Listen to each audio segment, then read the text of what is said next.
औज़ुबिल्लाहिमिनश्शैतानिर्रजीम बिस्मिल्लाहिर्रहमानिर्रहीम। अस्सलाम वालेकुम फ्रेंड्स। पाकिस्तान इस दुनिया की टोटल कार्बन एमिशन में से सिर्फ 1% से भी कम जिम्मेदार है, लेकिन German watch climate risk index 2025 के मुताबिक ये सबसे ज़्यादा मुतासिर 5 ममालिक में शामिल है। German watch climate risk index 2025 के मुताबिक पाकिस्तान सबसे ज़्यादा मुतासरा 5 ममालिक में शामिल है। सिर्फ 2022 के सुपर फ्लड्स ने 3 खरब रुपए से ज़ायद का माशी नुकसान पहुंचाया। सिर्फ 2022 के सुपर फ्लड्स ने 3 खरब से ज़ायद का माशी नुकसान पहुंचाया। ये हमारी माशत का यानी जो हमारी जीडीपी का अप्रोक्सीमेटली 10% के बराबर है। तो global warming increase in temperature नहीं बल्कि खतरात का मल्टीलैटरल नेट है। तो इसी को मद्देनजर रखते हुए आज के हमने इंशाल्लाह डिस्कस करेंगे ग्लोबल वार्मिंग है क्या, और पाकिस्तान को ऐसा ग्रोथ मॉडल चाहिए जो ग्लोबल वार्मिंग के भी कम से कम होगा कर असरअंदाज हो, और हमारी जो इंडस्ट्रियल ग्रोथ भी है सी पैक फेज़ 2 में जो प्रोजेक्ट हैं वो उससे हम ज़्यादा से ज़्यादा वो ले सकें, एडवांटेज ले सकें और प्रोडक्शन एनवायरमेंटल प्रोटेक्शन भी कर सकें। तो ये जो जैसे लिखा हुआ है economic development with environmental protections, तो हम आज इस क्वेश्चन को डिस्कस करेंगे और ये CSS के पास 2025 के एग्ज़ाम में ये पूछा जा चुका है। तो सबसे पहले हम अपने लेक्चर की आउटलाइन को डिस्कस कर लेते हैं। सबसे पहले हम डिस्कस करेंगे अपनी डेफिनेशंस को। ग्लोबल वार्मिंग है क्या? ग्लोबल वार्मिंग है क्या, इसकी हम एक सिंपल डेफिनेशन याद बताएंगे और एक फॉरेन ऑथर की डेफिनेशन बताएंगे। उसके बाद हम बताएंगे context and need for climate smart growth, कि इसके पीछे कॉन्टेक्स्ट, इसके पीछे क्या ज़रूरत है कि हमें क्लाइमेट स्मार्ट ग्रोथ मॉडल चाहिए। उसके बाद देखेंगे visible and measurable climate damages, कि ग्लोबल वार्मिंग और क्लाइमेट चेंज ने कौन कौन से हमारे नुकसान किए हैं जो भी हम नज़र भी आते हैं और मेजरेबल भी हैं। उसके बाद हाई सेंसिटिव फैक्टर्स के इनके पाकिस्तान को हाई सेंसिटिव फैक्टर्स क्या हैं जिसकी वजह से Pakistan top 5 most danger countries due to climate change क्यों है वो देखेंगे। उसके बाद हम देखेंगे principle of climate aligned economic model, कि अब हम देखेंगे कि क्लाइमेट अलाइंड मॉडल कौन कौन से, उसके प्रिंसिपल कौन कौन से हैं, उनको मद्देनजर रखते हुए हम पाकिस्तान के लिए मेजर्स बताएंगे कि पाकिस्तान को कौन कौन से मेजर्स लेने चाहिए। उसके बाद हम क्रिटिकल एनालिसिस करेंगे कि पाकिस्तान में जो हमने मेजर बताए हैं उनका कितने % वो इम्प्लीमेंट हो सकता है, और एंड पे होगा आपका क्विक रिवीजन बताएंगे कि ताकि आपको इसके रिलेटेड जो भी हमने पढ़ा है उससे आपकी रिवीजन हो जाएगी, आप उसके MCQs का आप हमें कमेंट सेक्शन में जवाब देंगे। तो अभी हम चलते हैं अपने, अगर आप हमारे चैनल पर न्यू हैं तो जो हमारे लर्नर्स ग्रुप को सब्सक्राइब कर लें। आपको अगर हमारी वीडियो पसंद आई हो तो इसको लाइक करें। आपको पसंद इसलिए आएगी क्योंकि मैं आपको इसमें रेट्स एंड फैक्ट्स और फिगर बताऊंगा जो आपके लिए कहते हैं कि जो आपको अखबार से मिलते हैं वो आप डायरेक्ट इस वीडियोस के रिलेटेड जितने भी फैक्ट्स एंड फिगर हैं वो अखबार से, मैगजीन से और जो ग्लोबल ऑथर्स हैं उनसे मैं आपको दूंगा। तो आपको मज़ीद वो कहते हैं कि इस वीडियो के बाद आपको क्लाइमेट चेंज या ग्लोबल वार्मिंग के रिलेटेड कोई फैक्ट्स फिगर लेने की जरूरत नहीं होगी। तो आप इस वीडियो को अपने दोस्तों से शेयर करें जो CSS या PMS की कम्पिटिटिव एग्जाम की तैयारी कर रहे हैं, और कमेंट सेक्शन में बताएं कि आपको वीडियो कैसी लगी और इसको मजीद कैसे इंप्रूव किया जा सकता है। और आपके कमेंट सेक्शन को हम सराहेंगे और आपके कमेंट को हम अपने नेक्स्ट वीडियो में आप उसके ऊपर अमल करता हुआ हमें पाएंगे। तो अभी हम सबसे पहले चलते हैं इंट्रोडक्शन की तरफ, बल्कि डेफिनेशन बताते हैं कि ग्लोबल वार्मिंग होती क्या है। डेफिनेशन जब भी आपने CSS एग्जाम में डेफिनेशन लिखनी है तो एक आपने पहले सिंपल लिखनी है और एक आपने फॉरेन ऑथर की डेफिनेशन लिखनी है, ताकि आपका अच्छा पेपर की जो है स्पेस भी फिल हो और एग्जामिनर पे अच्छा इंप्रेशन पड़े। तो सिंपल डेफिनेशन है global warming means the earth is getting hotter over many years because gases like carbon dioxide trap heat in the air. तो इसको दोबारा मैं कह देता हूँ, global warming means the earth is getting hotter over many years because gases like carbon dioxide heat in the air. ये होगी आपकी सिंपल डेफिनेशन। अभी हम कर लेते हैं foreign author. Inter governmental panel on climate change, ये ऑर्गेनाइजेशन है जो COP28 वो उनको सेलेक्ट कर दिया कि नेक्स्ट कॉप कहाँ होगा और उसको अटेंड करवाती है, मैनेज करती है। तो उसी की हम क्लाइमेट चेंज की डेफिनेशन लिखते हैं। Global warming refer to the observed and projected increase in the average temperature of Earth climate system caused primarily by human emissions of greenhouse gases. Primarily by human emissions of greenhouse gases. तो ये आपने exam पे दो definition लिखनी है। एक तो इससे आपके पेपर की स्पेस फुल होगी और एग्जामिनर को भी पता चलेगा कि आपने सिंपल तैयारी नहीं की, बल्कि आपने उसको पहले सिंपल जबान में समझाया, फिर उसको एक फॉरेन ऑथर को समझाया है। तो अभी हम चलते हैं अपने इंट्रोडक्शन की तरफ। Context and need, introduction. तो इससे पहले हम एक फैक्ट नोट कर लें। हम जमीन को अपने बाप दादा से विरासत में नहीं लेते, हम उसे अपनी औलाद से उधार लेते हैं। हम जमीन को अपने बाप दादा से विरासत में नहीं लेते, बल्कि हम उसे अपनी औलाद से उधार लेते हैं। तो ये किसी अमेरिकन ऑथर ने कहा था। इसको आप लिख लेंगे ऑटोनोमस अमेरिकन ऑथर। तो सबसे पहले हम देख लेते हैं context and need for the climate growth model, क्या जरूरत है। सबसे पहले global warming industrialise Pakistan climate risk. Pakistan की माशत और माहौल बदलते आलमी ग्लोबल मौसम की जिद में है। पाकिस्तान की दबाव और गैर पायदार तरक्याती मॉडल के बहस अब एक ऐसा लाएमर जरूरी है जो माशी नमू को मोहलत तकाज़ों से हम आहंग करे।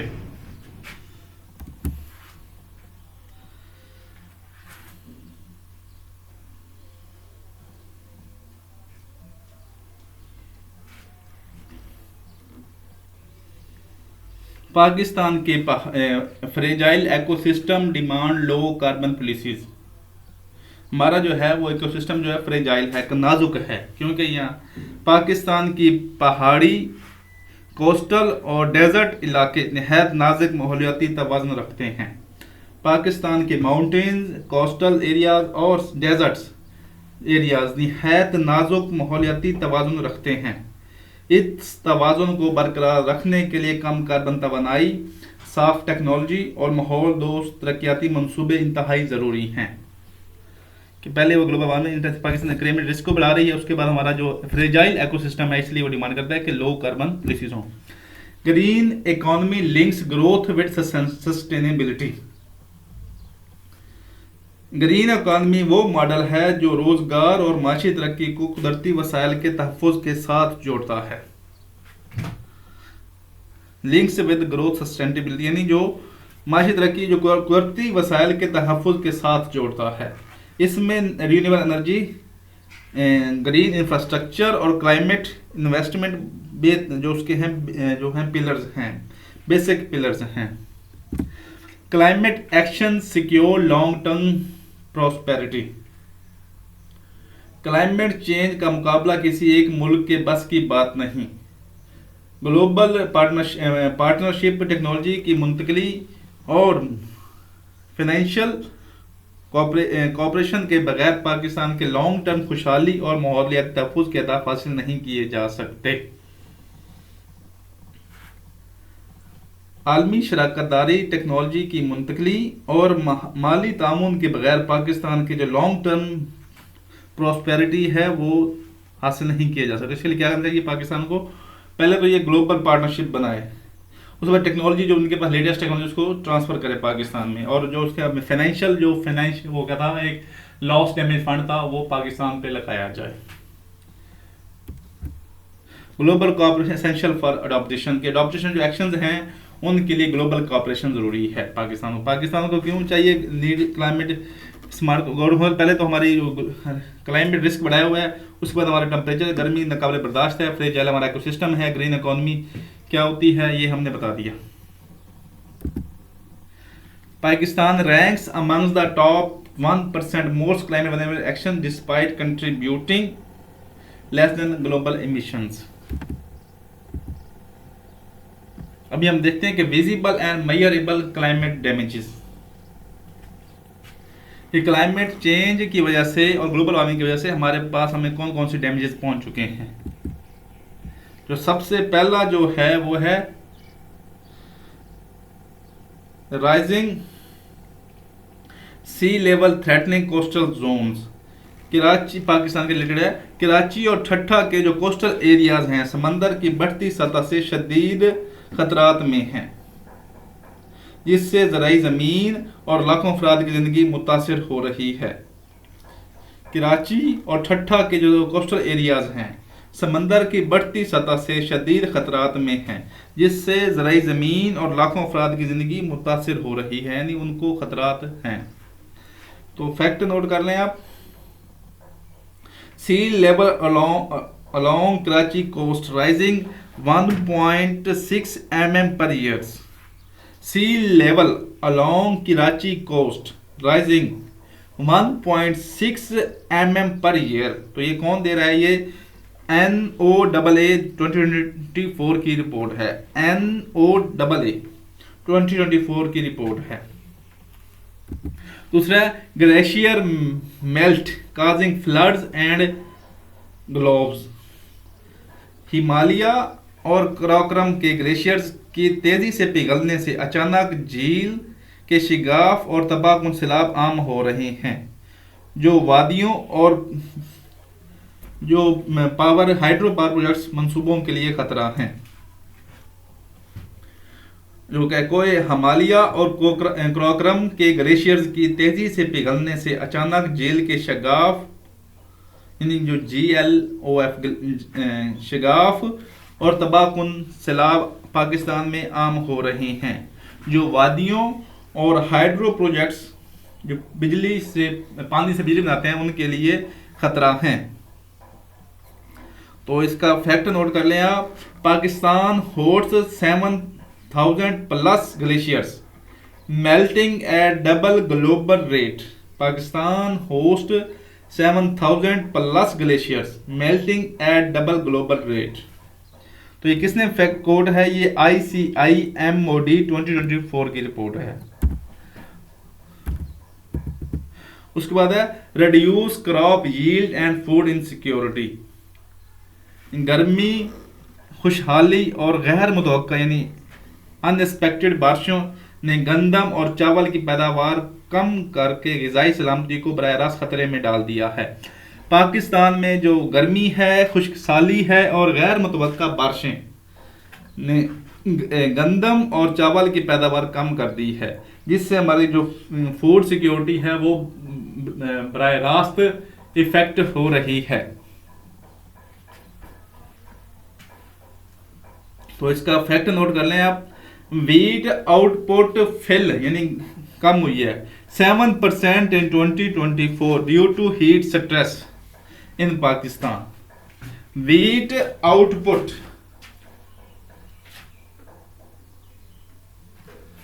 fell 7% in 2024 due to heat stress.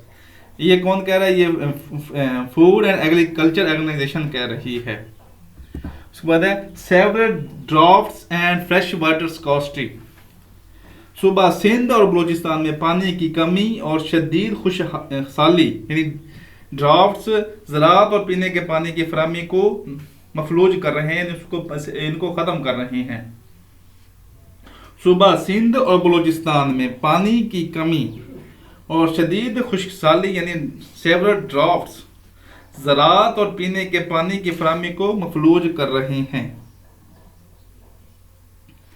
उसके बाद अगला फैक्ट है heat waves raising health emergencies. शदीद गर्मी की लहर यानी हीट वेव्स शहरी आबादी में अमवात और बीमारियों में इजाफा कर रही है, और ये जो हीट वेव ज़्यादा किस पर, ख़ास तौर पर बुजुर्ग और कमज़ोर तबके पर सबसे ज़्यादा इफेक्ट कर रही है। जो हीट वेव्स शहरी आबादी में अमवात और बीमारियों में इजाफा कर रही है। और जो हीट वेव है ज़्यादा किस पे इम्पैक्ट कर रही है? बच्चों पे ज़्यादा इम्पैक्ट कर रही है और बुजुर्गों पे। तो इसका फैक्ट नोट कर लें आप। 2024 Jacobabad heat index hit 52 degree centigrade, highest recorded. 2024 Jacobabad heat index hit 52 degree centigrade, highest recorded.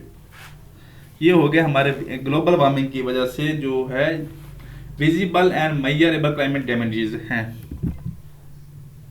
Increase displacement and climate migration, सैलाब और समंदरी कटाव जो लाखों अफराद को हिजरत करने पर मजबूर कर रहे हैं, जिससे शहरी इंफ्रास्ट्रक्चर और रोजगार के मसाइल में इजाफा हो रहा है। सैलाब यानी जो सैलाब आते हैं और समंदरी कटाव यानी जो 1.6 mm पर ईयर हो रहा है, उसकी वजह से लाखों अफराद को हिजरत करने पर मजबूर कर रहा है, जिससे शहरी इंफ्रास्ट्रक्चर रोजगार के मसाइल में इजाफा हो रहा है। तो इसका एग्जाम्पल है climate migration from Thatta to Karachi rose 35% between 2022 to 24। 2022 से 24 के दरमियान कराची ठट्ठा टू कराची जो माइग्रेशन वो 25% बढ़ गई है। और ये विजिबल और मेजरेबल क्लाइमेट डैमेजेस हैं। तो अभी हमें हाई सेंसिटिव फैक्टर क्यों हैं? पाकिस्तान आलमी कार्बन मिशन का 0.9% हिस्सा डालता है, मगर क्लाइमेट रिस्क इंडेक्स 2025 में मुसलसल टॉप 5 नाज़िक कंट्रीज में शामिल है। तो कौन सा पहला है? पाकिस्तान के लिए हाईएस्ट क्या है? सेंसिटिव फैक्टर्स क्यों हैं कि पाकिस्तान क्लाइमेट से ज़्यादा क्यों इम्पैक्ट हो रहा है? जो सबसे पहला है वो है agriculture dependent economy and rural livestock livelihoods, कि पाकिस्तान की मैशत का बड़ा हिस्सा ज़राअत और देहाती रोजगार पर मुनहसिर है, जो बारिश, दर्जा हरारत पानी के ज़गाइस में तब्दीली से बराह रास्त मुतासिर हो रहा है। पाकिस्तान की मैशत का बड़ा हिस्सा ज़राअत और जो देहाती रूरल एरियाज पर मुनहसिर है, रूरल लिवलीहुड पर मुनहसिर है, जो बारिश, दर्जा हरारत और पानी की ज़गाइस में तब्दीली से बराह रास्त मुतासिर हो रहा है। तो इसका फैक्ट नोट कर लें। Agriculture employees 38% of labour force in Pakistan. Agriculture sector employees 38% of labour force in Pakistan. और ये कौन कह रहा है फैक्ट? पाकिस्तान इकोनॉमिक सर्वे 2025 कह रहा है। Limited fiscal capacity for adaptations, हुकूमती मालती वसाइल यानी लिमिटेड फाइनेंशियल कैपेसिटी और कर्जों का बोझ ज़्यादा होने से मौसमियाती तब्दीली के लिए बड़े पैमाने पर सरमायाकारी मुश्किल है, जिससे बर वक्त इकदाम सुस्त पड़ जाते हैं। हुकूमती माली वसाइल कम और कर्जों का बोझ ज़्यादा होने से मौसमियाती तब्दीली के लिए बड़े पैमाने पर सरमायाकारी मुश्किल है, जिससे बर वक्त इकदाम सुस्त पड़ जाते हैं। तो इसका फैक्ट नोट कर लें। Climate adaptation funding gap 6 to 8 billion annually. Climate adaptation funding gaps globally 6 to 8 billion dollars annually. और ये कौन कह रहा है? ये वर्ल्ड बैंक कह रहा है। Rapid urbanisation with weak planning, तेजी से बढ़ती अर्बनाइजेशन के साथ नाकिस मास्टर प्लानिंग और इनफ ड्रेनेज सिस्टम, सैलाब, पानी, गर्मी की हीट वेव्स और माहौलियाती आलूदगी के खतरात कई गुना बढ़ा रही है। जो रैपिड अर्बनाइजेशन है वो यानी पोवर मास्टर प्लानिंग और नाकाफी ड्रेनेज सिस्टम के बहस यानी इनफ ड्रेनेज सिस्टम के बहस सैलाब, हीट वेव्स और एनवायरमेंटल पोल्यूशन के खतरात को कई गुना बढ़ा रही है। तो इसका फैक्ट नोट कर लें। Urban growth rate 3% annually among Asia highest in Pakistan. Urban growth rate 3% annually among Asia highest of Pakistan. और ये किसने रिपोर्ट दिया? ये यूएन हैबिटेट 2025 की रिपोर्ट है। उसके बाद है जियोग्राफिकल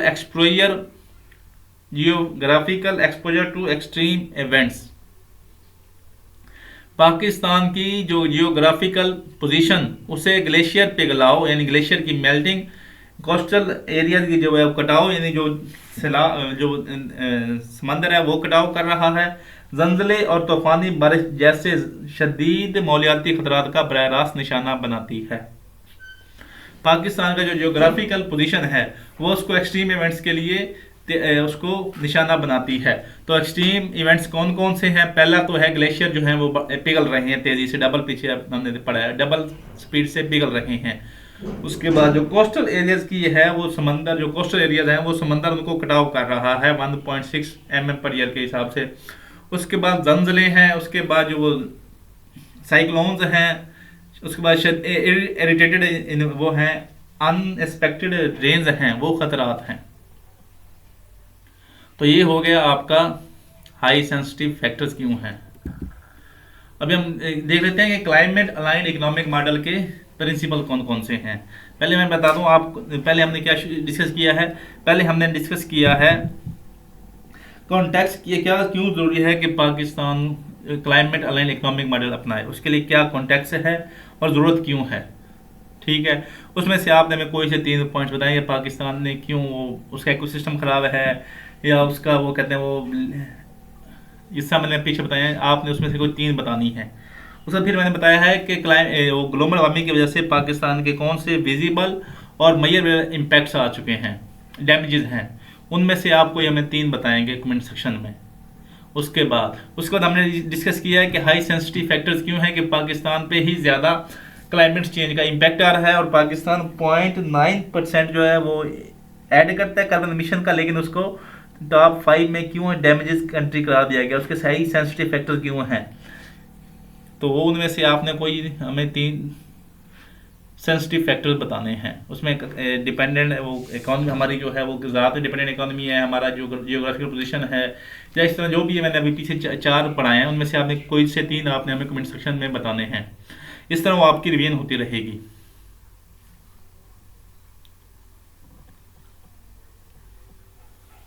तो अभी हम इसका पहले principal of climate aligned economic model देखते हैं कि उसके कौन कौन से प्रिंसिपल हैं।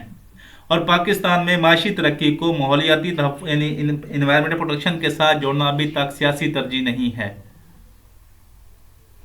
इसकी वजह वो कहता है कि इसका जो किस तरह ज़ाहिर होता है कि मुल्क का 60% जो एनर्जी है वो फॉसल फ्यूल पर है, जबकि शजर जो उसकी जो पाकिस्तान की जो 60% जो एनर्जी प्रोडक्शन है वो फॉसल फ्यूल से है। अगर वो सियासी एजेंडा होती, तरजीह होती, तो ये कम से कम 40 to 30% होती। तो प्रिंसिपल डिस्कस कर लेते हैं। सबसे पहला प्रिंसिपल है transition to renewable clean energy mix. Transition to renewable clean energy mix. Pakistan में बिजली का सबसे बड़ा हिस्सा फर्नेस ऑयल और कोयले से बनता है, जो कार्बन एमिशन है। तो वो कहता है कि सोलर, विंड और हाइड्रो एनर्जी के इम्तियाज से ग्रीन इकॉनमी मुमकिन और ग्लोबल जो टेम्परेचर कम करने में किरदार अदा कर सकता है। पाकिस्तान में फर्नेस ऑयल से ज़्यादा बिजली कोयले से बनता है, लेकिन इसके लिए चाहिए कि पाकिस्तान को सोलर, विंड और हाइड्रो एनर्जी के मिक्स पर ग्रीन इकॉनमी मुमकिन और ग्लोबल काम करने की ज़रूरत है। दूसरा पॉइंट है large scale reforestation and carbon sinks. जो रिफोरेस्टेशन है, शजरकारी फिजाई आलूदगी कम करती है, बारिशों को मतवाजन और मकामी माशत को मजबूत बनाती है। जो रिफोरेस्टेशन यानी शजरकारी है, फिजाई आलूदगी कम, बारिशों को मतवाजन और मकामी माशत को मजबूत बनाती है। जंगलात की बहाली पाकिस्तान का कार्बन न्यूट्रल बनाने में बुनियाद रख सकती है। जंगलात की बहाली यानी जो रिफोरेस्टेशन पाकिस्तान को कार्बन न्यूट्रल बनाने में बुनियाद रख सकती है, ख़ास तौर पर सैलाबी इलाकों में ज़मीनी कटाव रोकने के लिए। ख़ास तौर पर सैलाबी इलाकों में ज़मीनी कटाव रोकने के लिए। उसके बाद है low carbon industrialisation and green jobs. तो फैक्ट्रियों में जदीद टेक्नोलॉजी, बल्कि इलेक्ट्रिक मशीनरी और तवानाई मौसर प्लांट्स के बगैर आलमी मंडियों तक रसाई मुमकिन नहीं। फैक्ट्रियों में जदीद टेक्नोलॉजी, बल्कि इलेक्ट्रिक मशीनरी और तवानाई मौसर प्लांट्स के बगैर आलमी मंडियों तक रसाई मुमकिन नहीं। ग्रीन इंडस्ट्री ना सिर्फ जो कार्बन एमिशन है उसको कम करती है, बल्कि रोजगार में इजाफा और बरामदात बढ़ाती है। तो उसमें जो वो है, इसका प्रिंसिपल है वो low carbon industrialisation and green jobs होनी चाहिए। ग्रीन इंडस्ट्रियलाइजेशन रोजगार में भी इजाफा करती है और बरामदात में भी बढ़ाती है। तो इसका फैक्ट नोट कर लें, green manufacturing can cut industrial carbon emissions by 30%। Green manufacturing can cut industrial carbon dioxide by 30%। ये कौन कह रहा है? ये UNIDO कह रहा है। उसके बाद है क्लाइमेट रेजिलियंस इंफ्रास्ट्रक्चर इन्वेस्टमेंट, और क्लाइमेट रेजिलियंस इंफ्रास्ट्रक्चर में इन्वेस्टमेंट बढ़ानी चाहिए। सैलाब से महफूज सड़कें, बारिश बर्दाश्त करने वाली ड्रेनेज और जदीद डैम सरमायाकारी के लिए बहुत ज़रूरी हैं। क्लाइमेट सैलाब से महफूज सड़कें, बारिश बर्दाश्त करने वाले ड्रेनेज और जदीद डैम सरमायाकारी के लिए बहुत ज़रूरी हैं, ताकि क्लाइमेट लाइन मॉडल के लिए बहुत ज़रूरी हैं। ये ना सिर्फ नुकसानात कम करते हैं बल्कि इकोनॉमिक एक्टिविटीज़ का तसलसल बरकरार रखते हैं। तो इसका फैक्ट नोट कर लें, 2022 के जो फ्लड्स थे cause 30 billion loss to Pakistan infrastructure. 2022 के फ्लड्स ने $30 बिलियन का पाकिस्तान को इंफ्रास्ट्रक्चर को लॉस किया था। और ये कौन कह रहा है? ये एशियन डेवलपमेंट बैंक की रिपोर्ट है। स्वाद है inclusive growth with poverty reduction, गुर्बत कम किए बगैर, पॉवर्टी कम किए बगैर मौलियाती अहदाफ मुमकिन नहीं। तो कहता है क्लाइमेट इकोनॉमिक मॉडल की चाहिए कि पॉवर्टी कम की जाए। ज़राई और दही तबके को सब्ज कर्ज़े, साफ तवानाई और तालीम फराहम करके पायदार तरक्की यकीनी जो इंक्लूसिव ग्रोथ है मुमकिन बनाई जा सकती है। ज़राई और देहाती तबके यानी जो लोग ज़राअत से लिंक हैं और जो देहाती इलाकों में हैं उनको सब्ज कर्ज यानी ग्रीन लोन, यानी उनको चाहिए कि वो सोलर पे शिफ्ट हो जाएं, या फिर वो उनको चाहिए कि वो अपनी ट्यूबवेल से सोलर पे शिफ्ट कर लें, अपने घरों को सोलर पे शिफ्ट कर लें या विंड बना लें। किस तरह की उनको टेक्नोलॉजी देना, सब्ज कर्जे, साफ तवानाई यानी जो हाइड्रो पावर प्रोडक्शन वो प्रोवाइड करना और तरीम फराम करके इंक्लूसिव ग्रोथ यकीनी बनाई जा सकती है।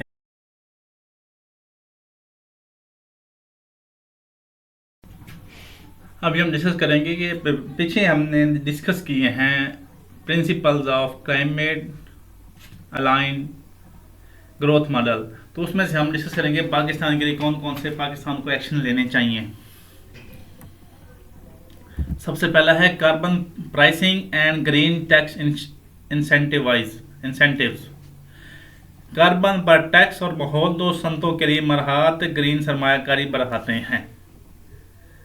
कि कार्बन प्राइसिंग यानी जितनी इंडस्ट्री कार्बन वो करेगा, क्या कहते हैं, इमिशन करेगा, उतना ज़्यादा वो टैक्स देगा। और ग्रीन टैक्स इंसेंटिव देना चाहिए। जो कंट्रीज ज़्यादा ग्रीनरी लगाएंगे, रिफोरेस्टेशन करेंगे और कार्बन कम से कम वो करेंगे या ग्रीन इंडस्ट्री लगाएंगे, उनको टैक्स में इंसेंटिव देना चाहिए। कि पहले जैसे हम इंडस्ट्रियल वो लगाते हैं, इंडस्ट्रियल साइट्स पे बताते हैं कि आपको पहले 5 साल टैक्स नहीं देना पड़ेगा। तो इस तरह हमें भी ग्रीन टैक्स इंसेंटिवाइज करना चाहिए कि पहले जो बंदा ग्रीन इंडस्ट्री लगाएगा उसको पहले 5 साल कोई टैक्स नहीं देना होगा। इस तरह पाकिस्तान में जो है वो इन्वेस्टमेंट ग्रीन इंडस्ट्री में इन्वेस्टमेंट बढ़ेगी। ये आलूदगी भी कम करेगा और बैन अल-अक़वामी फंडिंग तक रसाई भी फराहम करेगा। तो इसका फैक्ट नोट कर लें, Pakistan spends 3% of GDP on fossil fuel subsidies. दूसरा पॉइंट है implement Paris agreement and national determined targets. Pakistan में पेरिस मुआहदे के तहत 2030 तक 50% कार्बन कमी का अहद किया है, मगर इम्प्लीमेंटेशन इसकी सुस्त है। तो इसको चाहिए कि इस पर जो एग्रीमेंट है और जो टारगेट्स हैं उसको अचीव करने के लिए एक्शनेबल मेजर्स ले। इसके लिए ग्लोबल फंडिंग भी चाहिए और टेक्नोलॉजी ट्रांसफर भी ज़रूरी है। उसके बाद नंबर चौथा पॉइंट है वो है expand 10 billion tree tsunami project. मुल्क शजरकारी ना सिर्फ कार्बन ज़ख़ीरा बढ़ाती है, मुल्क में शजरकारी ना सिर्फ कार्बन ज़ख़ीरा बढ़ाती है बल्कि मकामी रोज़गार, ज़मीन के कटाव और शहरी दर्जा रद्द कम करने में भी मदद देती है। तो इसलिए जो इमरान जो हमारे प्राइम मिनिस्टर ने 10 बिलियन ट्री सुनामी प्रोजेक्ट लिया था उसको दोबारा फिर उसको चाहिए कि इस तरह के 2-3 प्रोजेक्ट और किए जाएं। इस मंसूबे की ट्रांसपेरेंट मॉनिटरिंग की भी ज़रूरत है। तो इसका फैक्ट नोट कर लें, 2.2 बिलियन ट्रीज प्लांटेड बाय 2025। 2025 में 2.2 बिलियन ट्रीज लगाए गए। और ये कौन कह रहा है? ये गवर्नमेंट ऑफ पाकिस्तान कह रही है। Invest in mass transit and electric mobility. बिजली से चलने वाली ट्रांसपोर्ट शहरों में आलूदगी और इम्पोर्टेड इंजन पर इंसार कम करती है। इसलिए पाकिस्तान को भी चाहिए कि वो जो इलेक्ट्रिक बसेज हैं उस पर इन्वेस्ट करे, अभी इन्वेस्ट करे। और मास ट्रांजिशन यानी जो लोग गाड़ियों कारों में सफ़र करते हैं कि मास ट्रांजिशन इतनी अच्छी हो कि लोग अपनी गाड़ियों की बजाय मास ट्रांजिशन को प्रेफर करें। तो अभी हम देखते हैं कि पंजाब में ग्रीन इलेक्ट्रिक बसेज आ रही हैं, तो ये उनकी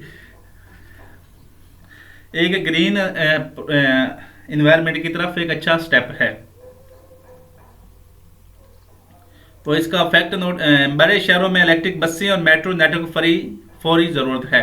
पाकिस्तान के बड़े शहरों में इलेक्ट्रिक बसें और मेट्रो नेटवर्क्स बहुत ज़रूरी हैं। तो इसका फैक्ट नोट कर लें, Lahore orange line save 30,000 tons carbon dioxide annually. क्योंकि वो बंदे प्रेफर करते हैं कि हम उसमें सफ़र करें। मास ट्रांजिट में अगर वही लोग उसमें सफ़र करेंगे, लोकल में तो वो एमिशन करेंगे, या गाड़ियों में सफ़र अपनी प्राइवेट गाड़ी में करेंगे तो फिर भी एमिशन करेंगे। लेकिन सिर्फ Lahore orange line saves 30,000 tons carbon dioxide annually. और ये कौन कह रहा है? ये पाकिस्तान की गवर्नमेंट कह रही, बल्कि ये एशियन डेवलपमेंट बैंक कह रहा है। उसके बाद है promote climate smart agriculture techniques. Climate change के खिलाफ फ्लेक्सिबल बीज, ड्रिप एरीगेशन और स्मार्ट फार्मिंग खुराक के तहफ़्फ़ुज़ को यकीनी बनाते हैं। क्लाइमेट स्मार्ट एग्रीकल्चर का मूव करना चाहिए कि हमें जो ऐसे बीज बनाने चाहिए जो ज़्यादा जो ज़्यादा गर्मी भी बर्दाश्त कर सकें और ज़्यादा सर्दी भी बर्दाश्त कर सकें, क्योंकि पाकिस्तान में सर्दी भी पीक पे जाती है और गर्मी भी पीक पे जाती है। तो इसलिए हमें फ्लेक्सिबल यानी लचकदार बीज बनाने चाहिए। उसके बाद जो हमारा फ्लड एरीगेशन वाला सिस्टम है उसको ख़त्म करके ना, तो हमें ड्रिप एरीगेशन की तरफ मूव करना चाहिए और स्मार्ट फार्मिंग करनी चाहिए। इससे जो हमारी ये फूड सिक्योरिटी है वो इंश्योर होगी और इससे जो पानी का ज़िया है वो भी कम होगा। तो इसका फैक्ट नोट कर लें, climate smart farming could raise yield कहते हैं जो उसकी पैदावार 20% in Punjab. Climate smart farming could raise yield 20% in Punjab. और ये कौन कह रहा है? ये फूड एंड एग्रीकल्चर ऑर्गेनाइजेशन कह रही है। उसके बाद है strengthen ND national disaster management authority and early warning systems. National disaster management authority को जदीद टेक्नोलॉजी, रिडार और फौरी रिएक्शन की सलाहियत के साथ मजबूत करना बहुत ज़रूरी है। इसको स्ट्रेंथन करना किसके थ्रू करना चाहिए? हमें इसको लेटेस्ट टेक्नोलॉजी प्रोवाइड करनी चाहिए, इसको रिडार सिस्टम देने चाहिए और क्विक रिस्पांस फोर्स बनाना चाहिए कि इतनी सलाहियत हो कि क्विक रिस्पांस कर सके, ताकि सैलाब और हीट वेव्स के नुकसान को कम हों। और अर्ली वार्निंग सिस्टम भी लगाएं जो बताएंगे आज हीट इतना टेम्परेचर बढ़ेगा। तो ये हो गए हमारे एक्शनेबल मेजर्स। अभी हम देखते हैं कि पाकिस्तान में इनका क्या वो है, क्रिटिकल एनालिसिस। हमने जब भी आपने कोई क्वेश्चन अटेम्प्ट करना है तो आपने हमेशा क्रिटिकल एनालिसिस देना है। तो सबसे है एम्बिगुअस यानी ambitious policies face funding constraints. Pakistan की क्लाइमेट चेंज के जो टारगेट्स हैं आलमी म्यार के हैं, मगर माली वसाइल इंतहाई महदूद हैं। मुल्की बजट बड़ा हिस्सा कर्ज अदायगी में जाने से मालियाती मनसूबे मुतासर होते हैं। उसके बाद है implementation gap, slow real progress. Policy साजी और प्रैक्टिकल इम्प्लीमेंटेशन में फ़र्क तरक्की को स्लो करता है। सूबाई सतह पर इस्तादाद यानी उसकी कैपेसिटी और ट्रांसफर मॉनिटरी ना होने से मनसूबे कागजियात तक महदूद रहते हैं। उसके बाद है need synergy between provinces and centre. वफाक और सूबों के दरमियान वो कहते हैं हम आंगी के बगैर क्लाइमेट ग्रोथ मुमकिन नहीं है। वसाइल अदाद-ओ-शुमार और मुश्तरका हिकमत अमली का फुकदान पॉलिसियों को कमज़ोर करता है। तो इसलिए हमें इन दोनों के दरमियान हम आंगी यानी कोऑर्डिनेशन बढ़ानी चाहिए। Global finance can accelerate transformation. Global finance fund, global green fund, carbon market और तरक्याती बैंक पाकिस्तान को जदीद टेक्नोलॉजी और बड़े सरमाया तक रसाई दे सकते हैं, बशर्ते ट्रांसपेरेंट पॉलिसी फ्रेमवर्क हो। ग्लोबल जो फाइनेंस है, जो लॉस डैमेज फंड है, इस तरह उसके कार्बन मार्केट है, उसके बाद आलमी ग्रीन फंड्स हैं, ये अगर पाकिस्तान को दिए जाएँ तो ये पाकिस्तान में इससे पाकिस्तान जी टेक्नोलॉजी मिलेगी और पाकिस्तान ट्रांसफॉर्मेशन को जल्दी कर सकता है, यानी green technology, green industrialisation, green environment की तरफ मूव कर सकता है। तो ये हो गया हमारा आज का लेक्चर। भी हम करते हैं कंक्लूजन की तरफ। कंक्लूजन हमेशा आपका बैलेंस और वो होना चाहिए, ये फॉरवर्ड होना चाहिए। सबसे पहला है climate action in economic opportunity. माहौलियाती इक़दामात एक माशी मौका ग्रीन माशरे की तरफ मुंतकिली से बरामदात में इजाफा और दरामदी इंजन पर इंसार कम करेगा। क्लाइमेट एक्शन इकोनॉमिक अपॉर्चुनिटी है। ग्रीन इकोनॉमी की तरफ मुंतकिली से बरामदात में इजाफा, यानी हमारी एक्सपोर्ट्स बढ़ेंगी और जो हम इंपोर्टेड फ्यूल लेते हैं वो हमारा सही इन्हिसार कम होगा। जदीद टेक्नोलॉजी और माहौलियाती मनसूबे नई सरमायाकारी और रोजगार पैदा करके मजमूई कौमी पैदावार में खातिर खा बेहतरी लाएंगे। Green energy ensures long term stability. Renewable energy जैसे विंड, सोलर और हाइड्रो पावर ना सिर्फ माहौलियाती आलूदगी कम करेंगे बल्कि तवानाई की कीमतों में भी इस्तेहकाम और बिजली की मुस्तकिल फराहमी यकीनी बनाएंगे। Public private partnership critical for success. हुकूमती पॉलिसी, निजी शोबे के सरमायाकारी और आलमी मालियाती ताउन के बगैर पायदार तरक्की मुमकिन नहीं। हुकूमती पॉलिसी, निजी शोबे की सरमायाकारी और आलमी माली ताउन के बगैर पायदार तरक्की मुमकिन नहीं। शफाफ कवानीन, फौरी इस्लाहात और मुसर इम्प्लीमेंटेशन से ही पाकिस्तान को माहौलियाती चैलेंजों से निकाल कर देरपा खुशहाली की तरफ मुंतकिल किया जा सकता है। वे फॉरवर्ड भी है और उसमें पॉजिटिविटी भी है। उसके बाद है timely reform, secure, sustainable prosperity. उसके साथ साथ वो कह रहा है कि आपको टाइमली यानी नीड्स के मुताबिक आपको रिफॉर्म लेके आनी चाहिए जो सस्टेनेबल प्रॉस्पेरिटी को इंश्योर कर सके, सिक्योर कर सके और इंश्योर कर सके।